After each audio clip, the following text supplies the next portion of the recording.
So hey guys, I'm back with another video. So tonight's video is yet again another Chioma Chats video, on camera edition, makeup tutorial edition once again. Y'all told me that the camera was too close again. So I'm like, you know what? We're just gonna do it in my regular setting. Thank you to the people who suggested that. It's a little bit harder for me, but I think the content will still come out great. So hopefully this angle is much better. Please let me know down below if this works for y'all. The reason why I'm even doing my makeup is because I do my makeup anyway. I'm like, why not just film that for, you know, content? And then also film videos on camera. It's kind of a 2-for-1. So I hope you guys are enjoying this. Some people don't like them, but hey, you don't have to like watch me, just listen. Okay, I got something to say. So we're gonna be doing another compilation video, basically just going over topics that randomly have come up this week, whether they're trendy topics, whether they're celebrity topics, and the whole 9 yards. So as usual, I'm gonna start off doing my lashes. If there's any questions that y'all have about makeup or the products or the brush or whatever, let me know. This time I'll try to like link everything, or at least just say what I use in the description box. So check there first, but if I missed it, please let me know in the comments. So you know, there's a lot of topics I want to get into, so without further ado, let's get right into this video. So the first topic that I wanted to touch on is the City Girls officially breaking up, which I think is an inevitable outcome to a lot of the things that not only people speculated from the internet and social media, as well as just people who are into pop culture, but literally the actual events between the two ladies in the band and everything that they've displayed to us over the last like year or two. JT and Young Miami, honestly, I think they just outgrew each other for both personal and business reasons. We've been seeing JT do a lot of solo work. We've been seeing Young Miami in a lot of controversy. And I think that maybe this was just the best decision for the both of them, because in all honesty, after their last album not performing well, the business side of it just goes to show that maybe the group just doesn't have the same appeal that they did when they first came out, which is honestly kind of true. I mean, a lot of things have changed since what, 2016, 17, 18 era, where people were really focused on just having fun, shaking their butt, saying that they wanted scammers and ballers, and just kind of leading with the whole idea of sex appeal only, or just raunchiness and ratchetness only. And let's be real, that's what the City Girls represent. And I think with that changing just from, you know, the social climate that we're in, they're just not as relevant in that realm anymore. And that's just the case. Like, that's the business side. Now, the personal side is just simply, I think these two ladies have outgrown each other personally, with where they're going in their lives, their relationships, the people that they're hanging around, as well as their actual passion for music. Like, let's be real, JT was the rapper of the group. You could tell she was a way better rapper than Young Miami. She actually wanted to rap. I believe she started the City Girls. She kind of not recruited, but kind of asked Miami to do it with her because they kind of knew each other or were acquaintances or friend of a friend growing up in Miami. And then they ended up becoming super big. And I don't think they ever expected it to go this big, which is why you have to have that passion from the jump, because when things became like super huge, and then they had like the riff of JT being in jail and Young Miami just kind of having to hold down the band, which she really held down the band. I'm gonna have to always give her credit for that. Then when they come back out and JT is pumped up because she has now missed 2 years of the super big explosion that they had, their peak, their moment. Now it's kind of like, well, Young Miami just put in all this work and JT is just kind of there like, now's my time to really get in the field. I personally feel like a lot of people forget that the whole thing of JT being in jail actually probably played a way bigger role than some people give credit to. I mean, let's be real. If you missed out on your career's highest moment, that is not just you, but you and someone else, because you had to go to prison for whatever reason, you are going to come back with a vengeance, and you are going to come back trying to make up for lost time. And JT definitely did that. I think once she came out of jail, the City Girls were even bigger than they were. And a lot of people were rooting for JT. I remember I was even tweeting free JT at some point because I really wanted to see the ladies win. And that definitely worked for as long as it could go. I mean, they had a great run. They were on every feature. They were booked. They were doing shows. They were like the literal biggest names in female rap at one point. And I think the era that they came out plays a role, because, you know, this is the time of Cardi B setting it off for like that new age female rapper where it's more like, I don't necessarily have a knack for music or a passion for music per se. And Cardi B came and made it super huge. Then you got the Megan Thee Stallion, then you got the City Girls, then you got the Glorilla, then you got all of these girls coming out the woodworks, and it's just like, okay, this is their moment. And I feel like the City Girls, as well as their management, their team, their label at the time, I think they did a really good job capitalizing off of that. However, I just think that where we're at as a society is that things get super big and then people love it until they don't. Hence why the flop flip over, meaning the turnover rate for an artist to grow, peak, and then kind of decrescendo and then maybe plateau is a lot faster these days, because we as consumers just can't seem to kind of grasp in on what we want as an artist, and we're finally setting those standards. Now, I think the City Girls make fun, pop, bubblegum rap, you know, cute music. I like a lot of their songs. I believe some of their first projects are really good. I even have some of that stuff still saved in my phone. However, where they went with that last album, even though I personally kind of liked it, like I still think some of the songs are really good. I just think the promotion and the rollout was so random. Like people didn't even realize that they were dropping. There was no rollout whatsoever. And then after that, the album didn't really do the best numbers. And then now here we are. So according to one of the blog pages, it says City Girls have officially split up on paper. When the tracklist for Camila Cabello's upcoming album CXOXO was unveiled, a feature with both Young Miami and JT was listed, with both of the ladies' names separately. In previous track listings with both rappers, they were labeled as City Girls. While not a significant detail, it seems to solidify that their group is completely dismantled. Do you wish they'd stayed together? I kind of like the fact that they're going solo. I feel like JT is doing pretty well in her solo era. I mean, she's had really good songs come out that people really gravitate to. Every single time I talk about JT, people try to say I don't like her, I'm just biased. And I'm like, I never said I didn't like JT. I do think her attitude and her tendency to respond to everything negative on Twitter is problematic, and she's better than that, but that's really my main critique. Musically, I don't have a problem with her. I just didn't like no bars. That's it. Like I said that, and people are like, you just hate her.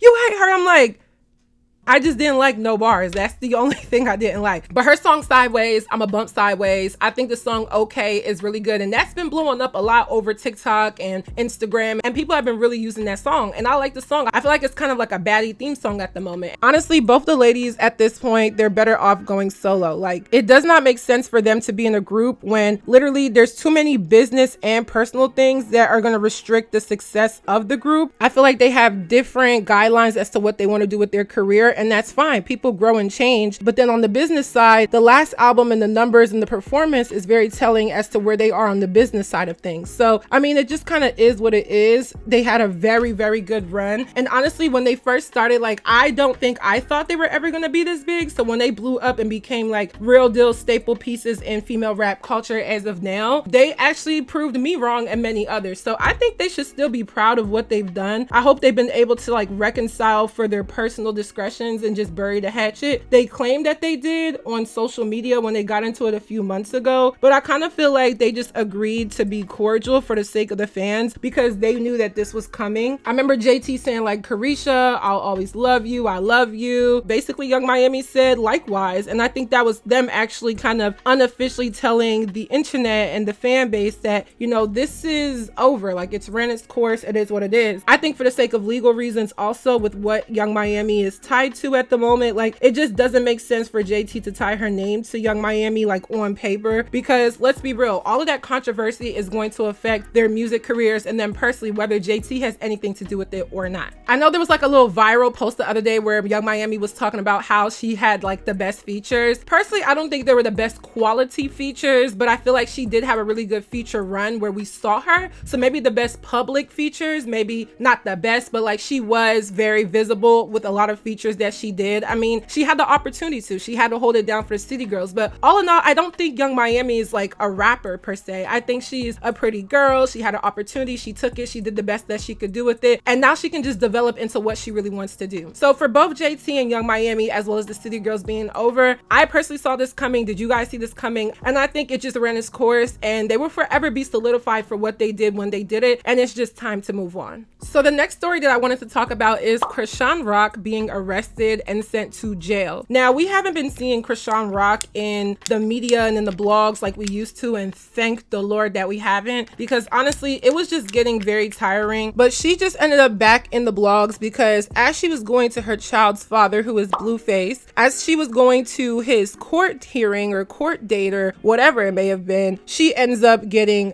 arrested. And I want you guys to see this clip. Please watch this and we're gonna come back. What happened, Christine? I don't fucking know. They saying I got a whole nother case caught up in downtown. I don't even be downtown. It's cool. I got my people looking into it. I don't know. Where you going to prison? That one? Excuse me, sir. What are you guys arresting her for? For a whole nother charge. A warrant out for what? Sorry? A warrant for what, sir? There's a warrant for her arrest. Right. You gonna record me the whole way? The whole way, beautiful. Why? You're a big star. Oh God, this is not big shit at all. This is messy.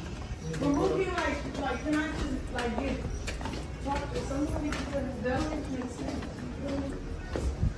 My one thing that I've been paying off fees and getting rid of shit, talking to certain people to help my situation out.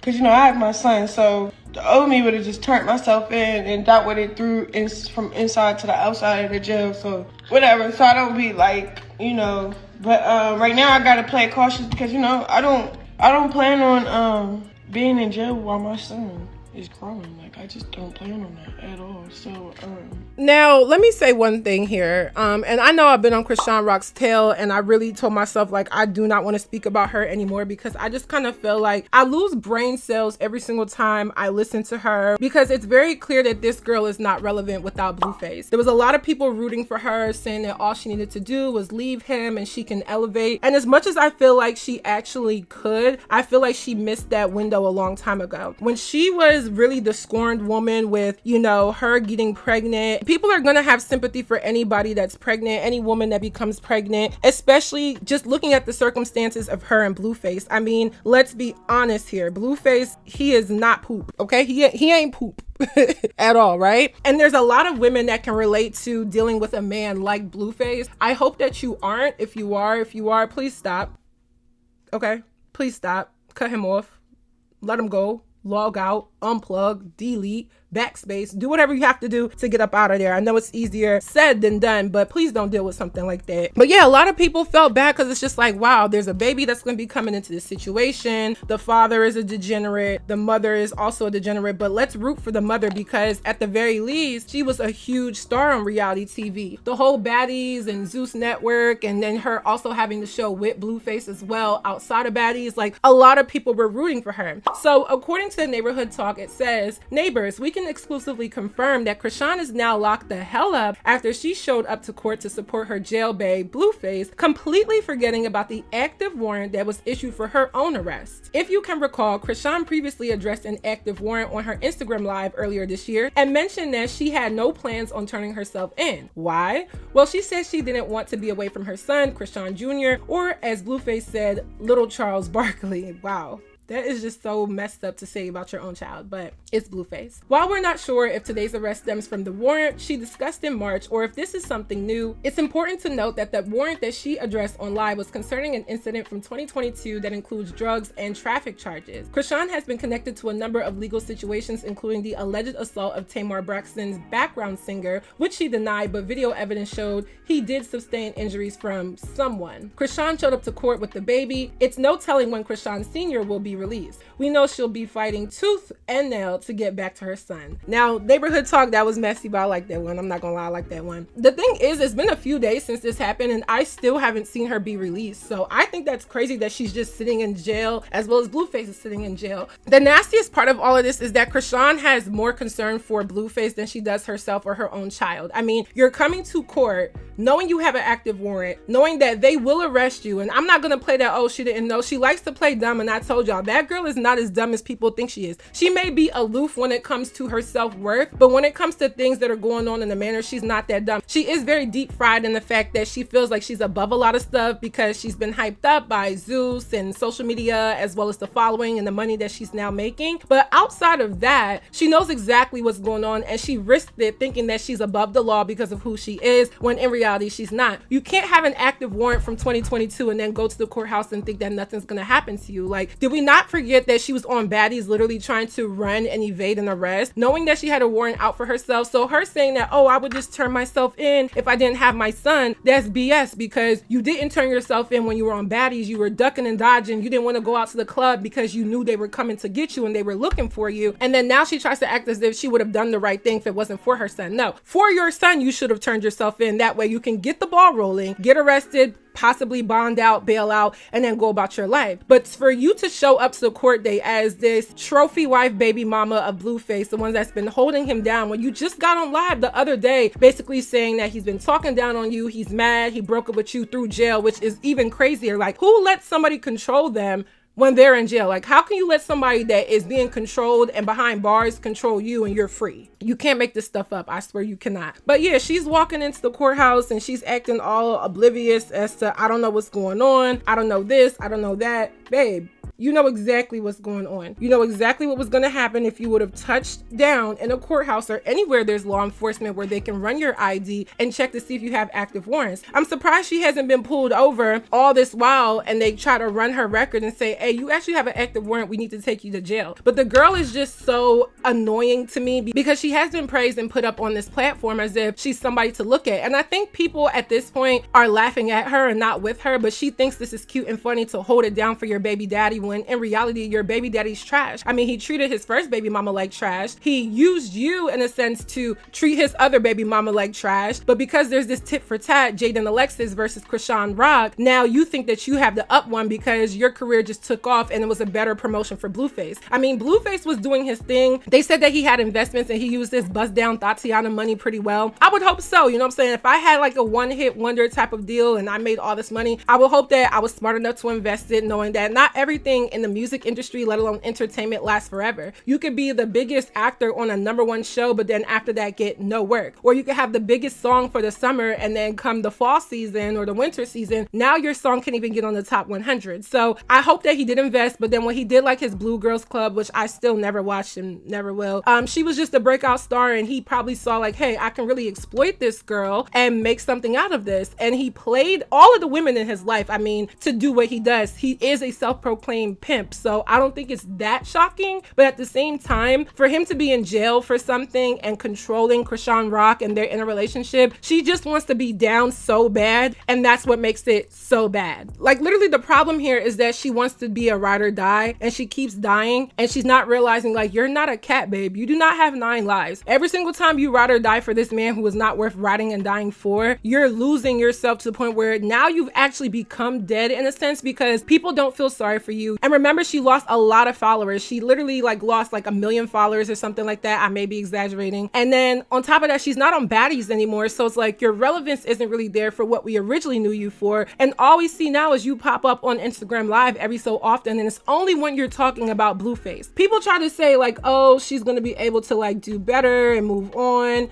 And now that Blueface has gone to jail, when in reality, I have to just be honest, as much as I hate to admit this, but neither her or Jaden Alexis are that relevant without Blueface. I don't know if he's just a master manipulator, master marketer, or maybe he's smarter than what we give him credit for, which I think might be the truth. But without him being actively out and a free man and being able to do what he does to these girls and show up and do photo ops and, you know, make stuff for content, these girls haven't been relevant. This time last year, Jaden Alexis had the biggest song out. Like, she literally had the Barbie song, and I felt like, wow, like I was surprised they were able to even make this song be as big as it was, and it was actually like a cool banger. Now it's 365 days later and neither one of them are doing anything musically, right? Even Chrisean, and at least nothing that is like super raved or talked about. And Blueface is in jail. They're not on the TV screens with Zeus or whatever shows that they're a part of, and at this point it's just kind of flatline. I think Chrisean Rock is really the definition of a crash out. People say that people get into entertainment and sell their souls. She sold her soul to Blueface. That's just what it is. And I feel like it's unfortunate because there's a child involved. For what it was, Chrisean Rock is just kind of getting her karma that was due. You tried to evade an arrest and you knew you had active warrants. You're not going to tell me that you didn't know and play stupid. And then, you know, karma caught up to you on the day that you thought that you were doing your big one, in my baddies terminology, by going to court to support your man. And the whole time though, now you're in the same situation as him and you're in jail.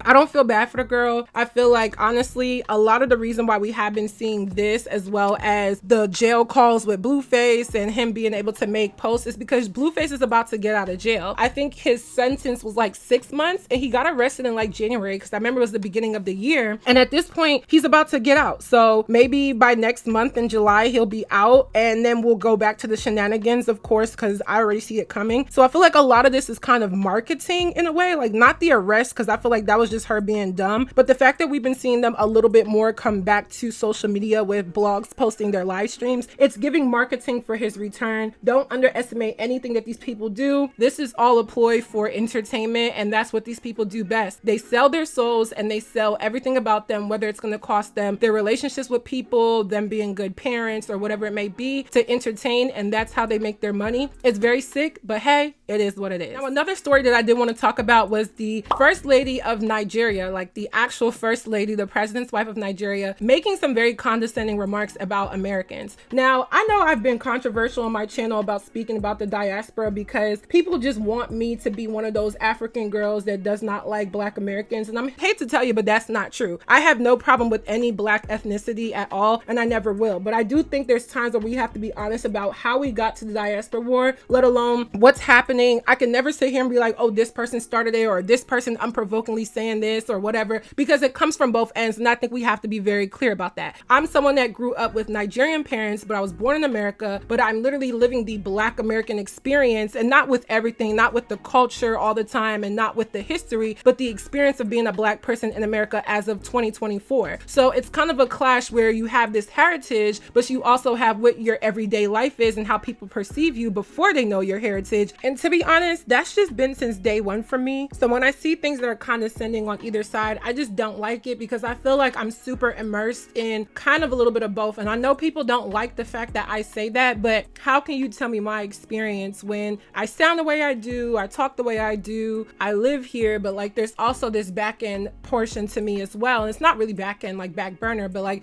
there's another aspect. I wouldn't call it being biracial because it's not race related, but essentially it's kind of bicultural, not because of like genetics from your mother and father, but kind of more bicultural because of your geographical location, also with your heritage. I feel like people don't like to give credit to that and how much of a difference it is when you're going home every day to one thing, but you're living every day another thing. And then as I get older, it's not like pick a side or anything, because you can still coexist with both, but it does have its challenges where it does get a little tricky. So I feel like sometimes maybe Black Americans are on one side because, you know, this is the Western world, and then you look at Africans, specifically West Africans, and then you have your Caribbeans, West Indies, but then you also have like your UK Blacks, where in most cases are Africans or Caribbeans on another side, and there's just this war. I kind of feel like the UK girlies, y'all be staying out of it. Like y'all never really in it unless you are African. I just don't like condescending things on either side, and I think I've talked about them, but it is kind of hard when I know my demographic of watchers is heavier on one side than the other. But hey, I'm Queen Chioma, I'm gonna talk my talk. So I just want y'all to listen to what she had to say, and then I'm gonna come back with a little bit of commentary. We have to salvage our children. You know, we see the way they dress, they keep forgetting that Nigeria, we are beautiful. The moment you can see what they showcase on the stage, I said we are fashionable, we see what is going on. You know, we are not having a Met Gala, and everyone, their nakedness is just everywhere. And the men are well clothed. So we have to do something. Tell them the way it is. We don't accept nakedness in our culture. That is not beautiful. It's not beautiful at all. And they're all beautiful girls. But they should be confident to know they are. They don't want to be like, even they are mimicking and trying to emulate film stars from America. They don't know where they come from. Why did Meghan come here looking for Africa? That is something we have to take home with. We know who we are, and don't lose who you are. God bless you.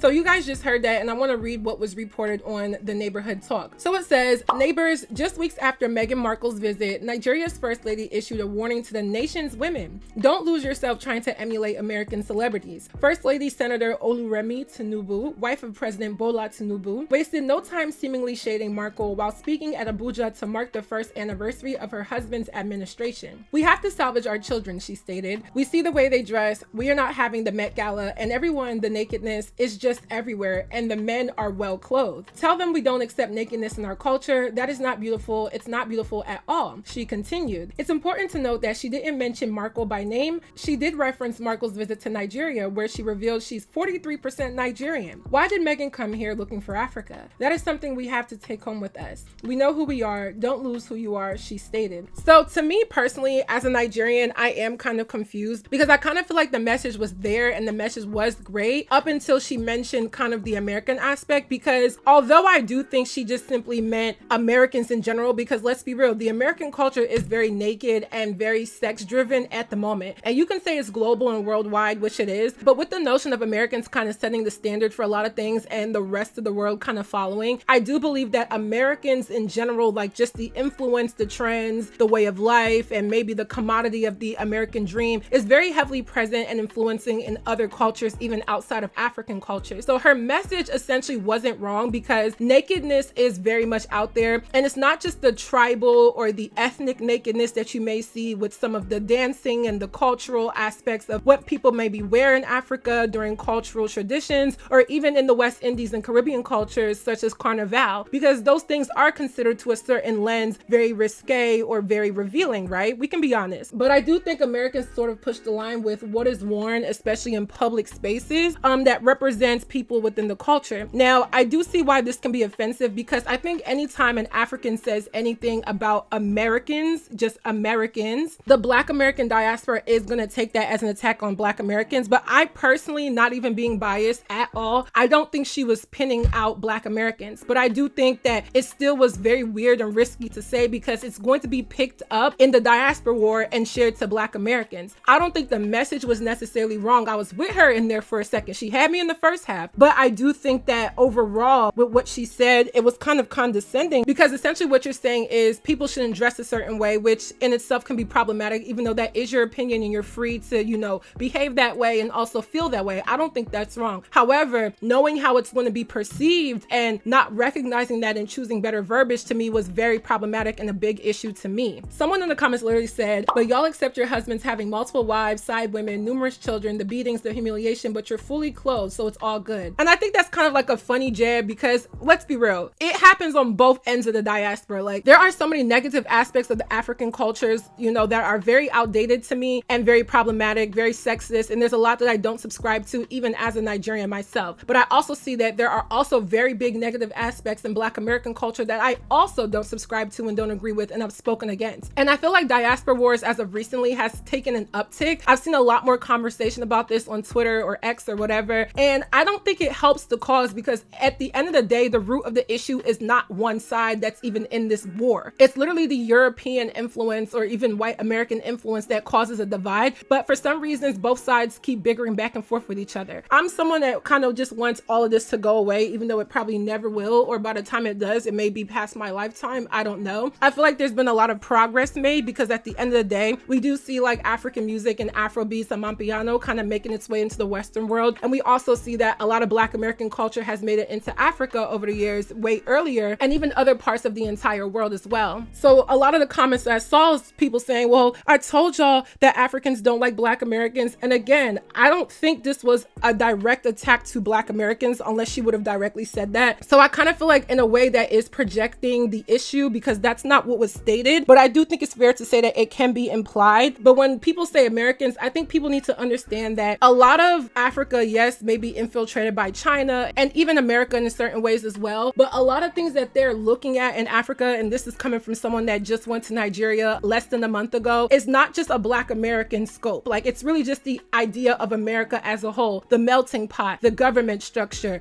the land of the free, home of the brave, that type of stuff, the political aspect, the fact that the government is seen as a little bit better in America, even though I think all governments are corrupt in some way, versus what is there in Africa. And Nigeria in particular is considered a third world country. You know, their government is definitely very corrupt, which is why I don't get into all of that. Like, y'all be wanting me to talk about something and all I can say is this is corrupt, I don't agree. There's my whole entire spiel. But yeah, I don't know. I just don't like the fact that she came off very condescending. I think her mindset is just kind of outdated. I mean, if you feel as an older woman that women don't need to be naked, need to cover themselves up, I don't think that's really an American issue. I think, yes, it does have American influence because of things that are acceptable here. And it's not just Black Americans, it's white Americans, it's it's Mexican Americans, it's every American has more freedom to dress more provocatively here in this country than other places, because essentially the culture here is everybody can be free. You have the freedom of choice, you have the freedom of speech, your things aren't as regulated as you would think. Whereas in Nigeria, I feel like things may be regulated to a certain degree, but it also to me comes off as kind of lawless, because there's certain things that you can get away with there that will never fly here in America. So it is technically a toss-up. The last thing I want to say is the fact that all of this is super hypocritical for her to say when her daughter is a model and she was recently in a fashion show with this very low cut top dress, whatever, basically exposing her whole chest. Was she considered full-blown naked? No, but it was not covered up by any means. So how can you sit here and say that and pioneer that message when your own child isn't exemplifying that whatsoever? I just think it was condescending. You know, I'm someone that I don't really believe in someone expressing their nakedness either, regardless of, you know, your culture, your ethnic background, your race, or whatever. I just kind of feel like there's a time and place for everything. And there's been a lot of public nudity or pushing the line to an extreme from all races within American culture. And I feel like, yes, that is problematic, but I don't think it's fair to pin it on one side. I heard the message and I felt like the message was okay, but I just wish she would have left out that part, because at the end of the day, it was going to start a diaspora war, because it's going to be taken as an attack on Black Americans, even though I don't think that's what she was trying to say. It made no sense for her to even say that and even kind of reference Meghan Markle, because Meghan Markle came while I was there. I was in Abuja while Meghan Markle was in Abuja as well. And she was very well dressed and clothed the entire time. If you look at any of the looks that she had on during her and Prince Harry's trip, like, they looked very regal, if you ask me. So I don't get her point. I thought it was condescending, and I would have liked if she would have worded that completely different, because it just didn't hit how I think she thought it was going to. Now, last time I feel like my foundation or like my highlight wasn't like super duper blended up here, and I feel like the camera makes it a little bit worse, but I want to make sure I blend it this time. The next story that I wanted to talk about was the passing of the rapper Enchanted out of Memphis, Tennessee. Now, this was really shocking, because I feel like at the end of the day, whether her relevance was super big right now or then or whatever it may be, it just is very unexpected when a young person passes away. And I think it just goes to show that a lot of people don't realize how precious and short life is. And it's very disheartening to see yet another rapper, whether again they're big or small or whatever, whether you knew them or not, pass away for any reason. To pass at this age for any reason is always going to be very shocking. I mean, death is inevitable for everybody, but the timing of the death is always something that is just up to God, right? So the Neighborhood Talk reports and says, "So sad, family and friends of Enchanting confirm her passing." And then one of her family members wrote, "They pulled the plug, bro. This ish so effed up. I just knew you was finna pull through. At Love Enchanting, you gon' forever be Stop 6 Princess and Casino First Lady. They don't know all hours you spent at the casino studio, sleeping there, making music, putting this ish together, and you went way further than us. I always told you how proud I was of you. You brought La Flair 1017, which is Gucci Mane, to the hood. And I was the first person you called. I'll never forget you kept it solid through your whole career. It was none I couldn't call you for. You effed the gang up with this one. Hashtag long live Big Chan." This is super duper sad, because I feel like this was a female rapper that people actually gave credit and respect to. Maybe not for her subject matter, but just her difference, her style, her cadence, and actually her bars and flow. I'm not gonna lie, the first time I heard Enchanting was when she did that song with Callie called Track and Field. And I remember people in the comments, like I specifically remember people in the comments like, why they doing all that whispering? You know, why can't they speak up? All this whispering. But I thought the song was cute. I liked it. I had downloaded it. I think it actually still is on my phone. That was like her style, kind of like the low talking whisper, kind of seductive in a way. And that was her style, and I liked it. So it was really unfortunate to hear about this. And it was also sad because people kept trying to speculate what happened to her, but this has literally yet to be confirmed. I saw people in the comment section talking about drugs and all these different things, and it's just like, we don't know that yet. So to just throw that out there is kind of spooky. So this also brought up this whole idea that if you sign to Gucci Mane's 1017, like you're bound to have something bad happen to you. That is just kind of a really, really sad coincidence of what's been going on. Because when you look at everything, a lot has happened with that label, whether you are currently signed to them or it used to be. I believe Asian Doll was the first woman that was signed to Gucci Mane's 1017. And then she claims that she left, but apparently she got dropped, because let's be real, Asian Doll isn't as popular for her music than she is for her shenanigans and her back and forth on Twitter. So maybe she just wasn't making the label any money. It wasn't worth the investment. And then she was no longer affiliated. Now, granted, she's not on 1017 anymore, but she's no longer with them. And her career really hasn't done that much musically since then. I think in 2020, she did have her hit, None of That Ish. And I'm not gonna lie, that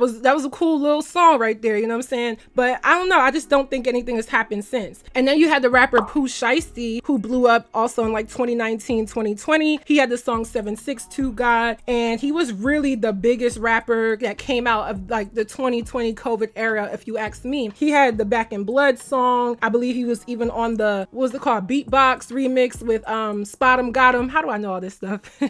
I'll be paying attention. But then he ends up getting sentenced to 4 years in jail for something really stupid. Then you had the rapper Big Scar, who was also out of that area, and he ended up passing away through a drug overdose. And now you're hearing about Enchanting, who's now passed away, and all of these people are tied to Gucci Mane's 1017 label. So it is an interesting conspiracy. It's coincidental. I know Keisha Kaur, which is Gucci Mane's wife, came out and said something like, leave my husband alone, you know what I'm saying? He has to process all of this, you know, it's not fair. I do think Gucci Mane is catching a little bit of unnecessary heat, but I don't think it's like peculiar for people to actually like speculate like, yo, is this not very coincidental that this is even happening? Because it is, you know, it really is. Honestly, rest in peace to Enchanting. I liked her. I think she was a really unique style of rapper, and with the tattoos everywhere and just the way how she went about her rap music, you know, it piqued my interest. So it's really unfortunate what happened to her, for her to die this young. Life is so precious, and a lot of young people just aren't remembering that you don't just live forever. So you just have to like cherish the moments that you have with certain people and just stay prayed up. It's just so sad. Really rest in peace to her. When I saw that, like, I was really shocked. So I just hope that she's resting beautifully wherever she is. Now, the next story that I wanted to talk about is this idea of the rapper Latto and how people really just like hate her. I'm only laughing because I find it ridiculous. I am, yes, like I've said it, a Nicki Minaj music fan. I feel like Nicki has been the best to do it in my generation, like point blank period. But I do feel like other female rappers can exist and be successful without it having to be this Nicki versus everybody thing. As someone that just wants to be a fan of Nicki Minaj's music without the hoopla and the shenanigans and the malarkey, it does get kind of irritating that every single time I see another female rapper in the blogs or doing whatever they do, it's always tied to, oh, she want to be Nicki, or oh, this is what Nicki was talking about, or this is why Nicki is the best. It's like, can y'all just chill? You know what I'm saying? Barbs, y'all gonna come for me again, but can y'all just chill and let other people be them? If your whole entire stan culture is to this one person, then why on earth would you ever be worried about another person if this is your queen? Let's just be real. But Big Latto posted a video of her with all new pink cars, pink luxury cars, and they're wrapped in different shades of pink, and it's like she's just, you know, living large, flexing, doing what rappers do. And just the comments that I saw from people was like, you know, this is Nicki's son, Nicki Jr., you know, you could just tell she wants to be like Nicki. And of course, in the song Rake It Up, Nicki said, brought out the pink Lamborghini just to race to China. And I love that verse. And Nicki's brand is really like, you know, this pink Barbie, very feminine, pink, pink, pink. She had Pink Friday. She just dropped Pink Friday 2 at the end of 2023. So of course the color pink is tied to her brand, but the color pink is not exclusively Nicki Minaj. So I just don't get it. I would love a pink Lamborghini one day, maybe, just maybe. You know, I probably wouldn't really get a Lamborghini because I don't think those luxury cars are really worth the investment. But for the sake of, hey, I have the money to spend on wrapping a car pink, whether it's a Jeep or a full-blown Buick or whatever, I would love to, because I love pink. Pink is my color. You see pink all around me. But the real issue here is like stan culture is really annoying, because when you see the other person that you know doesn't like your favorite female rapper, in this case Nicki Minaj, they go so hard. And it's vice versa. Like when I look at some of the things that Cardi B posts, and then you go to like under the comments, it's like Nicki would have did it better, Nicki's this, Nicki's that. It could be both ways. And because Cardi B, Meg Thee Stallion, Glorilla, Latto are kind of all friends, and they have their group, and you know they've been on tour doing whatever they've been doing, and then you have Nicki over here, and then you also see that Ice Spice is kind of technically, rumorly, no longer that cool with Nicki Minaj. It's kind of like Nicki Minaj is a lone soldier now again, but her fan base is so huge that at the end of the day, it doesn't really matter if nobody likes Nicki. It doesn't really matter if the other girls don't like her or get along with her. She is who she is, and she's still always gonna have fans. Love that for Nicki. However, it does get frustrating for someone like myself who just wants to listen to female rap music because I've always liked it, that there is so much bias and there's so much back and forth amongst all the fan groups that it just makes the experience of being a female rap listener very irritating. I mean, who wants to go into a comment section or even just a blog and read about whatever XYZ is doing and having to see all these negative comments about their rappers that they like, even though you kind of like everybody? The only person that I just kind of feel like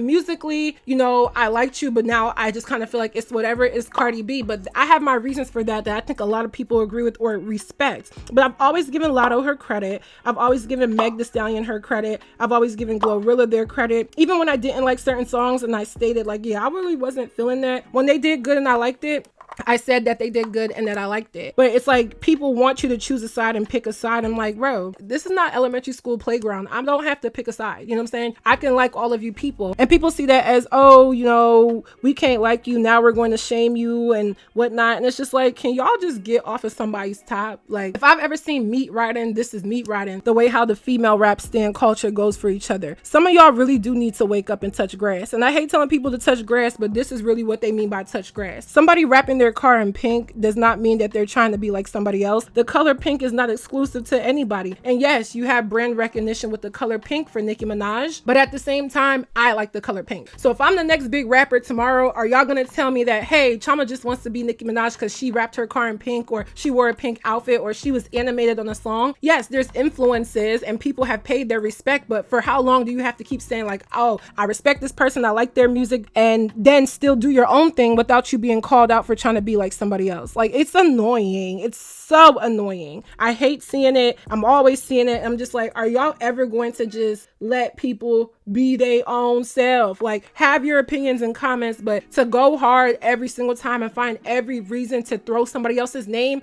in there, it has to be exhausting. Couldn't be me. The next story I wanted to touch on was about the sorority Delta Sigma Theta Sorority Incorporated, which I did a video about one of their members denouncing within like 30 days of them joining. And this was very controversial in the Greek world, or people that are affiliated with Divine Nine Greek Life. I remain neutral on it for the simple purpose that I just feel like everybody's experience in doing something like Greek life is going to be completely different. Not just only each organization, but probably each region of that organization, and even down to each chapter of these organizations. So when y'all classify Greek life as demonic, or saying that these are cults or whatever it may be, I feel like that's not right to say, only because I think there's differences in every single chapter and you can't pin it to one person. So I kind of remain neutral, because I did see what the girl was saying by saying like, hey, to me, this is not of God. This is not a Christian principle. This is warping Christianity and my point of view. And people were kind of mad because, you know, they said that I don't have the right to question someone's faith. And I'm not necessarily questioning your faith. I'm just questioning the strength of it versus the convictions that you shared in such a short amount of time. I mean, if you joined and then 2 weeks later you quit, that's a short amount of time to kind of just have an epiphany, but I'm not going to be mad at you for having an epiphany. Like, I respect that. Me personally, I don't feel like anybody should have a problem with somebody wanting to leave, whether you're a member or not. Knowing what I know from my friends and family that are a part of it, and then also, again, me as someone who is a Catholic, I see where there can be a clash. But in parts of this, I feel like some people literally pledged with the intent to get something that is superficial, or the reasons that these organizations weren't even founded for. And then when they realize like, oh, there's more to it, maybe it doesn't sit right with them, as well as the spiritual reasons, which I will never have a problem with someone saying like, no, spiritually, this isn't right. Overall, I feel like it's not really right to say that all of these sororities are demonic, because I don't think every single chapter of every sorority follows the same guidelines into being initiated. People are not going to tell you everything. So I see why there's that gray area of what people think and what people know. In my last video, I did speak about how, you know, all of these organizations should really strengthen having an NDA. And there were some people that challenged that as well. But I feel like every organization, every business, every company, everybody has some type of NDA, or at least a clause that says that if you are fired, or you decide to leave or quit, if you decide to resign, there is a way to go about it. The NDA to me is more or less like, hey, there has to be something that says, if you're going to leave, this is how you go about it. And if you don't, legally, we can sue you or put some type of like sanction or disciplinary action to what you did, because this is incorporated at the end of all of these organizations. So I feel like that just means business, like they're recognized by the government. So even my modeling agency, I do have a clause in the contract and a signature line that says, if you wish to resign, this is how you go about it. You have to formally resign. You can't just say I quit, and you can't just speak negatively about my company. Now, if you do, you do, you know what I'm saying? I can't really stop people from doing what they want to do. But every organization or business or whatever company has all of that. So I didn't even say NDA to protect from illegal things, because after doing a little bit more research after that, I realized that all of these organizations have like anti-hazing laws in their bylaws. So someone was like, well, what if you're getting hazed? Are you not allowed to speak on that? Of course, speak on that, or take it to the right people if you need to do so, because it's actually in their bylaws that you cannot be hazed, or they don't condone hazing. And legally in America, hazing is just full-blown illegal. But Delta Sigma Theta did make a response to this, and I wanted to read it because it kind of is a follow-up from all of this that has been going on. So this is from the page Watch the Yard, and they kind of cover a lot of Divine Nine activity. They like to highlight all of the different organizations, and they said, with an uptick publicity of members of Black fraternities and sororities denouncing their letters on social media, Delta Sigma Theta Sorority Incorporated International President Elsie Cook Holmes has released a public statement addressing the coverage and the denouncers. So it says, Delta Sigma Theta Sorority Incorporated's membership continues to grow, with thousands joining our cherished sisterhood each year, and inspired by 111 years of impact in communities across the nation and around the globe. While social media tends to magnify outliers, individuals choosing to withdraw represent less than 1% of our membership. We accept the decision of those who choose to withdraw with their membership. We wish former members peace and clarity. However, there is a documented process for withdrawal from the sorority adopted at our 56th National Convention in 2023. Individuals who fail to adhere to the protocols outlined in our Constitution and bylaws will be summarily expelled and subject to civil legal action by the sorority for violating our intellectual property. Delta's strength lies in its members. Among us are trailblazers, including respected theologians, trusted community leaders, and change makers in collegiate chapters and beyond. We also stand united with our D9 brothers and sisters as we advance our missions as stewards of the Black community, protectors of our democracy, and beacons of cultural pride. In this consequential election year, we cannot afford to be distracted from our important agenda. Too much is at stake. Delta Sigma Theta Sorority Incorporated has 350,000 initiated members and more than 1,050 chapters across the United States and internationally, including the Arabian Gulf, the Bahamas, Bermuda, Canada, Germany, Jamaica, Japan, the Republic of Korea, and the Virgin Islands. Let's continue to move forward with fortitude. So basically what I got from this is that there was probably already some type of bylaw in their bylaws that said, hey, if you would like to denounce or renounce or just quit, no longer be an active member, there's a way to go about it. So when the young lady Zora Sanders posted that open letter, and she definitely did expose a lot of their intellectual property, which I didn't really think of it as intellectual property initially, but I see how that is, because I think a sorority this large would have covered their bases by claiming that to be intellectual property. But basically, if you go about it the wrong way, we can pursue legal action. Now, looking at this from the Christian or religious end of it, because I feel like that is what the debate is, this was all good and dandy, and I think the statement was well said. However, it doesn't necessarily take away the wound that's now been exposed of what people feel is not of God. They didn't necessarily say like, hey, this isn't true. They just simply said that you shared our intellectual property and we can sue. Because in the case of Zora Sanders, essentially you did go against whatever contract that you signed. However, on her side, her spiritual and religious convictions kind of said, I don't really care. I had to say what I had to say. I had to get it off my chest. God called me to say everything I wanted to say, and I said it. So she literally was the queen of, I said what I said, I meant what I said, and I'll probably say it again. Again, to say that these organizations are demonic, I don't think the organizations are demonic. I think people are. And I think that's what people are forgetting, that when God has given us all of this free will, everybody has the free will to make a choice. And when you make that choice, there are consequences both spiritually and religiously and personally for that. And now that I think that all of this information has been exposed, it is putting a super big lens on the D9, and they're going to have to kind of answer for a lot of these things moving forward. Like I said before, I know many people who are Christian and Greek, and they're great people. They don't participate in idol worship or, you know, trying to serve two gods. I know that was a big debate, but at the same time, I see how somebody may take it as that, because it seems like from what was exposed, some of the initiation practice are very contradictory to what the Bible says. But I feel like if you've never been a part, even with myself not being a part, you don't really truly know. But from what the girl said, it is very alarming that that may be the case. And I think what's going to happen is that a lot of these organizations are going to go back into their constitutions and their bylaws and probably rework some things so that they don't have this issue again and again and again. Because it wasn't just Zora Sanders that spoke on this. There's been a lot of denouncing videos that have come across my For You page as well. Hopefully Zora Sanders can just walk away from this knowing that she did her big one for herself, as well as her religion and her spirituality. She is going to be returning back to Howard University in the fall, so I just really wish her protection. I hope that God can protect her, because I know it's going to be very, very hard to go back to a campus where you just cause a national uproar for something that is considered very respected and has that long of a tradition with that many people involved. So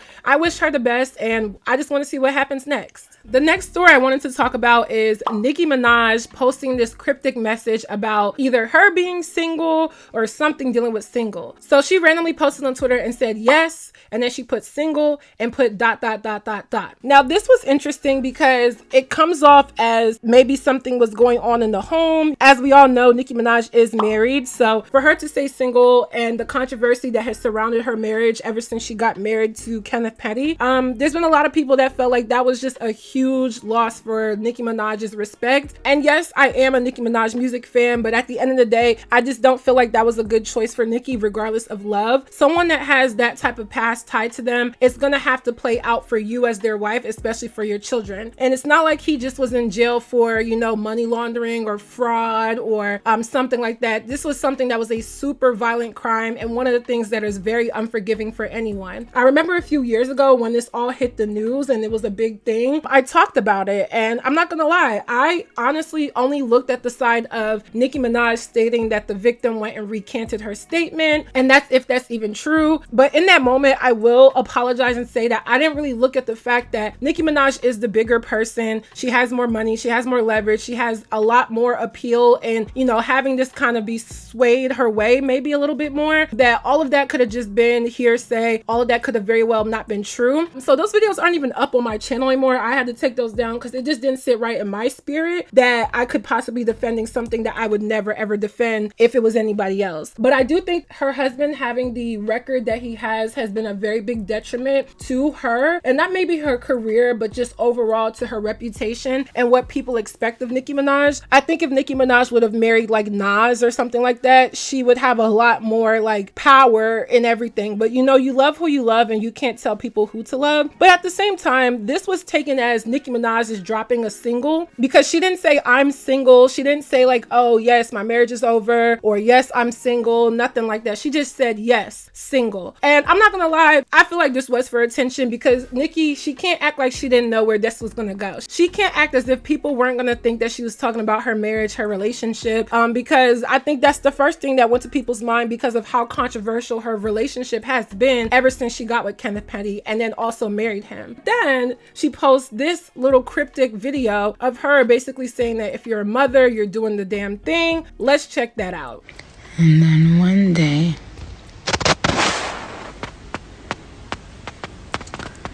they're yelling, push. You're in pain. Then one day, it comes out a beautiful baby boy. To God be the glory.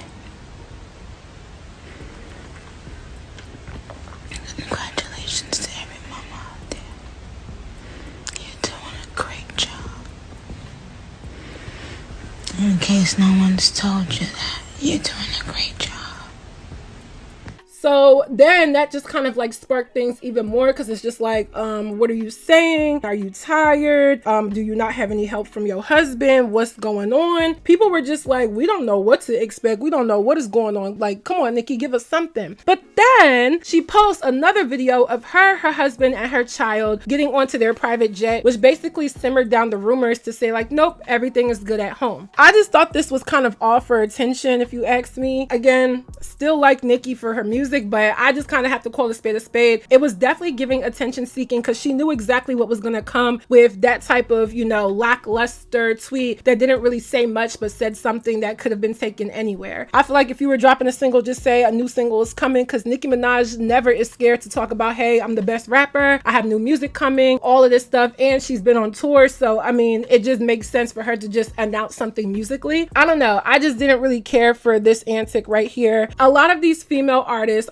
in general, but you know, this is the female rap era, a lot of them are thriving off of beefs or controversy, and they don't even need to do that for real. Like, you know, a lot of them have solidified their name, whether they're the biggest or just somewhere in the middle. They've solidified themselves. So Nicki didn't even have to do this. We just want, you know, a nice little ethical Nicki Minaj, the best that we can get. I just kind of feel like it was so unnecessary. And next time, just say you're dropping a single, because we're always here for more music. Enjoy this montage of me doing my lip liner because I can't talk.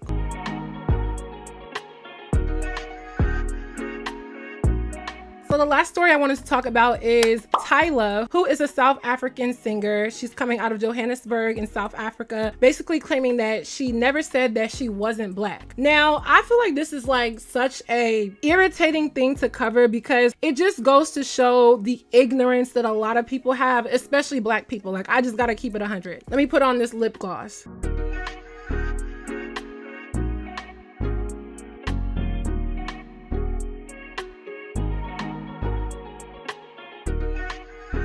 So that took some time.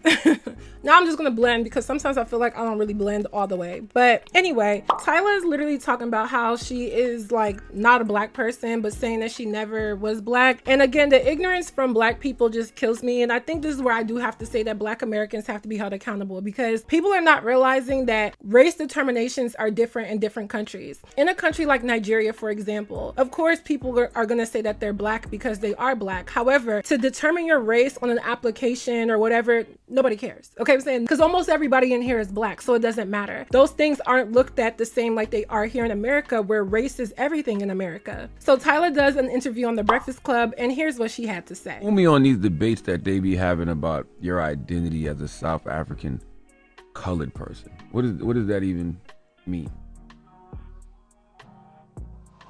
Can we not? Por favor. Oh, I like that. We keeping that in the interview too. Shut up, man. I like when they talk from the back and say we can't.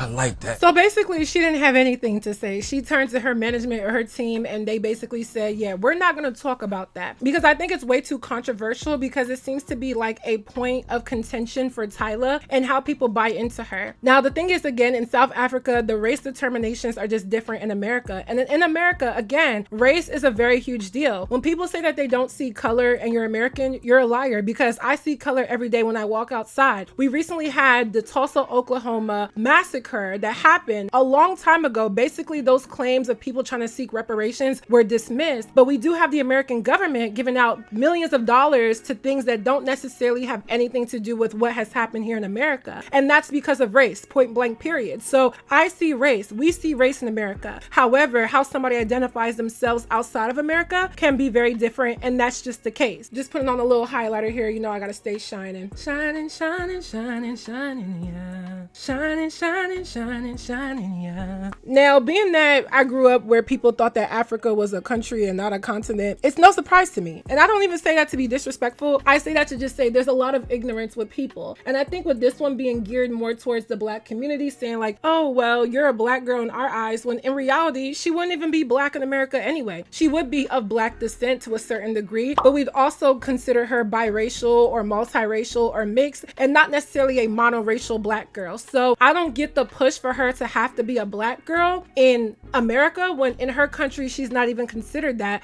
and we see that she's considered a colored girl. So Tyla did release a statement, and here's what she had to say. You guys, never deny my blackness. I don't know where that came from. I'm mixed with black/Zulu, Irish, Mauritian, and Indian, and colored. In South Africa, I would be classified as a colored woman, and other places I would be classified as a black woman. Race is classified differently in different parts of the world. I don't expect to be identified as colored outside of South Africa by anyone not comfortable doing so, because I understand the weight of that word outside of South Africa. But to close this conversation, I am both colored in South Africa and a black woman. As a woman for the culture, it's and not or. With that being said, Asambe.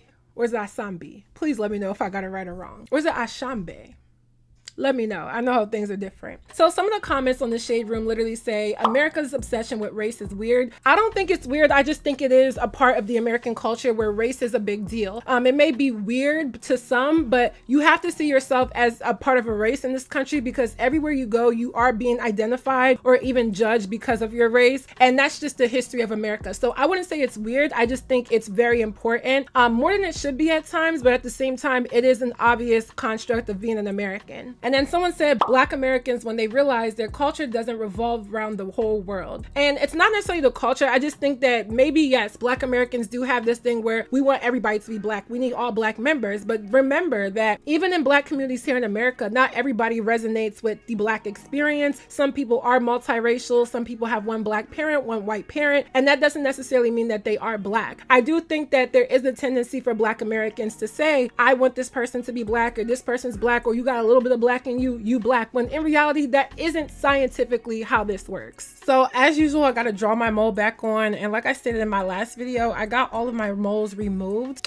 because the one that's always been on my chin, it was growing really big, and on top of that it was some substance coming out of it, and I was just like, I don't know what's going on. And it grew really big over the last like year. Like, it's grown little by little since I've been growing up, but it got pretty big for some reason, to the point where my mom and my boyfriend were like, yeah, you might want to get that checked out. So let's draw it back on. At least they still gave me a little something to work with. The ones that used to be right here are literally gone, but I still feel like it's a stable part of my face, so I'm gonna forever draw that mole back on there. Rest in peace to that mole. I mean, I don't think that everyone knows every bit of information in regards to race just off the top, but this is not the first time Tyla's blackness per se has been up for questions. And then in terms of them having a list of things they don't want to talk about, probably because it's either been already said or redundant, because I know Tyla has explained this before, but it's like people are forcing her to identify as something that she's never identified. And that's one thing that I can't stand about the black community sometimes, is that everybody wants to pull this, oh, you have a little smidge of black in you, you are 1%, you are this, you are that. The one drop rule really did a number on black people, and it's kind of unfortunate to see the ignorance that has now created. Someone said, Americans need to travel and learn about other cultures, don't force their own ideas onto her. Tyla said she's colored, and that's what she is, and a beautiful, talented mixed race girl too. It means something completely different in South Africa. Why do people want her to say she's black? She's grown her whole life not identifying as one. She's also part Indian and part white. You don't see white people or Indian wanting to claim that part of her. I feel like she's being forced to say something that she doesn't want. Good on her PR for saying move on, poor girl. Another comment said, Americans need to understand race is different in every country, and not everyone exists within the vacuum that is America. Half the black people in America would be considered colored in South Africa, mixed race in the UK, mulatto in various Latin communities. We have to broaden our scope of the world. When looking at her, we see a black girl, but her identity is literally colored, which has its own culture, food, history, in the same way black in America is its own culture, and it's different than black anywhere else. And that's just simply that. I mean, literally, that's it. That's all. There has to be a brighter horizon that black people have when viewing race, because it's definitely not all the same in America. And in places like in Africa, like I said, I just went to Nigeria. I think there's more of a colorism issue when we want to talk about race, but no one is denying that they're black. People say that they're black, but not necessarily black the way how we would say black in America. Black is related to race here. It's also related to culture here. Whereas over there, they may be black as a race, but the culture is more tribal, whether you're Yoruba, Hausa, Igbo, like myself. And then you get into different colorism topics, because when I went to Nigeria, I definitely did see a lot of bleaching creams and lotions and all types of products that were literally on the shelves. Like, you could literally go to your local supermarket and buy it. And I was like actually kind of blown away. So that's more of the issue there. So different regions of black people across the entire world have completely different viewpoints on race. And I think that this just shows this whole like overt patriotism that Americans have naturally, that they try to apply that on every other part of the world when that may or may not be the case. At the end of the day, the girl says she's colored, so she's colored. That's all she's ever known, and I'm not going to debate that. The girl is not black, she's colored. In an American viewpoint, she would be multiracial, and it is what it is. So y'all, this has been a long video. I hope you guys are enjoying the longer content. This took me a long time. I know it's going to take me a long time to edit, but I wanted to just talk about a range of topics because this is actually a lot more fun to me sometimes, kind of sitting down, preparing myself, letting y'all see the process, and just giving my unfiltered, raw, sometimes first time seeing some of these stories and those thoughts just right here on camera. So please let me know what you thought about my commentary down below. What do you think? What do you know? Let me know. Make sure you guys are checking out my music. We have Afro beats. Speaking of African, we have Afro beats and the Mampiano music coming this summer. I want to drop something on my birthday, and I'm going to the studio next week, so I'm so excited. Please stay tuned. And lastly, don't forget to follow me on all of my social media networks, and I will see y'all in my next video. Bye, y'all. On you, on who, on you, on all hail the queen, QC, yeah, she is risen. Presents is a gift, so I come with the ribbon. Internet told me stop rapping, I ain't listen to him. No, I really got more bars in the prison system, right? Yeah, one beef, step into the kitchen. Murder flows, you could suspect, I am not the victim. Beat queen, D's on that bitch like we with the Pistons. Red cherry, red bottoms, I know how to pick them. Always got a secret plan, I don't do the fighting. Shorty is a secret fan, yeah, she ghost riding. Brown skin beauty with a booty, show time. Go off on a tangent, I don't need a cosign. 12 baddies, women that are cheap about a dozen. Hot girl straight up out the microwave oven. Gotta bring a chicken man before you get the stuffing. And this beat going crazy, snapping on percussion. Chioma at the top, I'm the #1 prospect. Beat from Lakia when she slid on Cosmic. Told him come here, boo, I'm tryna make your jaw stiff. I got no pics, but I wanna see your pockets. Big glossy lips, tryna mouth like a faucet. Feet chicken knees, so I I put them in the cockpit. Cooking in the studio, call me Betty Crockett. Gingerbread baby running fast like Sonic. It's commendable, was a ceremony, but now it's a festival. New money now, so you gotta move a decimal. Presidential suite, and it's looking all congressional. I'm so delectable, pull your queen card, cause mine is a collectible. Better mind your business and stay off my genitals. Probably make them high, cause my body's like an edible. Wait, let me stop, cause I'm trying to be professional. Damn. I know that's what y'all said when you heard that verse. I know, right? Y'all was like, damn. Respectfully though, we on Victoria Island. Like it's gullah gullah, sun on my melanin. Working on my color bubblegum pink fit. Chew you out like hubba bubba, need my check Friday. I'm calling you a moda soca. She making me, baby, I'm so fine. I damn wine, be sweet like palm wine. Now onye kele, come say hi. I see so, baby, no be long time. Go dumb on the beat, but I'm chilling with the smarty guys. Melanin militia on, go on with the army wives. Pull up with the van, he gotta go. Now it's starry skies, big body, bad black girl, I'm looking party.